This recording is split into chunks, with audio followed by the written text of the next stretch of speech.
Satu juga animasi di kita juga nggak bergerak gara-gara untuk bayarnya sendiri juga memang tinggi gitu loh. Ada nyuruh semuanya itu Indonesia. Jadi pelan-pelan lah kita bangkitin animasi di sini di Indonesia.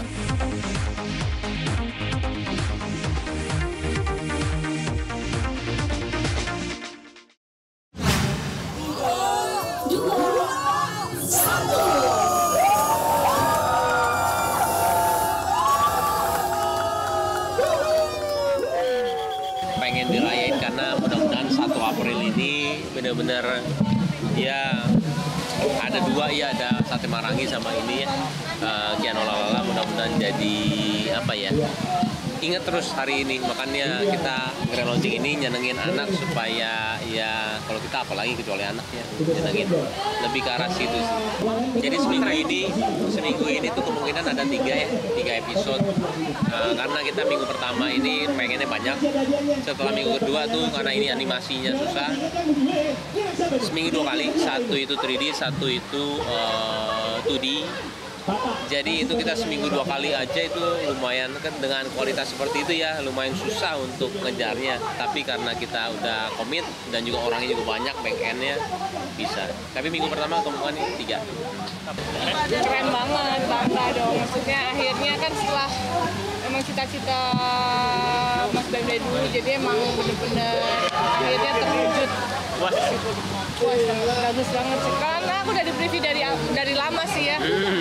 Dan lagunya tuh benar-benar eye-catching gitu, jadi buat anak-anak juga nyanyi-nyanyi terus. Dan itu kan juga suara asli Kiano kan, dubbingnya, jadi benar-benar ngarahin Kiano dubbing tuh lumayan challenge ya. Nggak mengarah ke sini karena awal aja judulnya itu adalah Dolan ya, jadi nggak mengarah ke arah Kiano sebenarnya. Jadi kalau saya bilang memang semuanya tidak direncanakan. Ketika itu Kiano gede dan bisa, saya kan juga nggak tahu Kiano itu tiba-tiba 2 tahun udah bisa ngomong seperti ini ya. Yang orang-orang biasanya 3 tahun, 4 tahun, tapi Kiano kok udah bisa ngobrol ya. Akhirnya kita coba dubbing dan akhirnya bisa. Dan dia itu banyak ciri khas suara dia kayak ketawa, segala yang orang tuh inget ya. Jadi saya bilang kenapa nggak dia aja yang benar-benar nyanyi. Kalau ini perkembangannya pasti butuh proses lumayan panjang. Cuman ya kita jaga komitmen, jaga konsisten kualitas. Semua pekerjaan seperti itu ya. Jaga konsisten, kualitasnya juga dijaga. Habis itu juga jaga juga visi bareng-bareng. Karena ini prosesnya panjang, tapi tujuannya ya pasti buat anak-anak. Karena saya suka anak kecil, kebetulan juga waktu itu kita nontonnya juga Cocomelon terus. Jadi saya pengen buat Indonesia, kenapa nggak ada ya, saya bilang.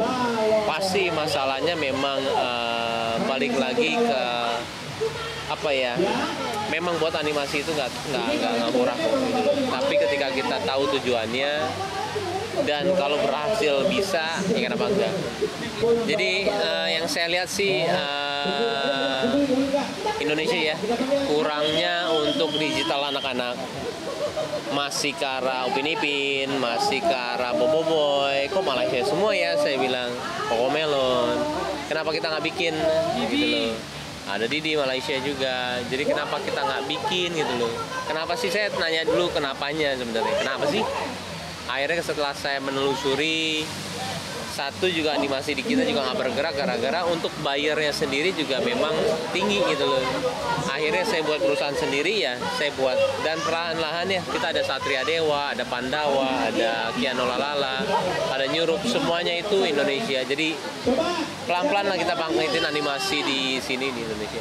Sebenarnya kan tadi itu pengenalan ya.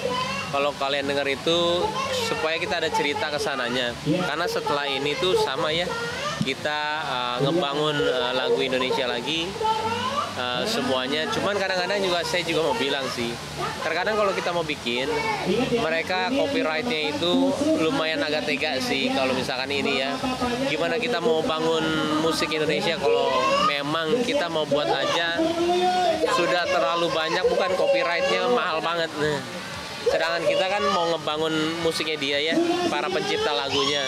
Akhirnya kalau kita mahal, ngapain kita buat? Kita buat lagu sendiri yang berbau ini. Cuman sayang aja ketika visi kita diberhentikan dengan nilai ya. Nilai yang saya bilang, ini tuh saya loh. Apalagi orang lain ya yang tiba-tiba pengen buat. Saya itu kan istilahnya mungkin dari viewer atau nggak segalanya mungkin ada minimalnya kita dapat ya. Tapi ke orang lain kan dia coba-coba buat, dia disuruh bayar copyright semahal itu mana bisa.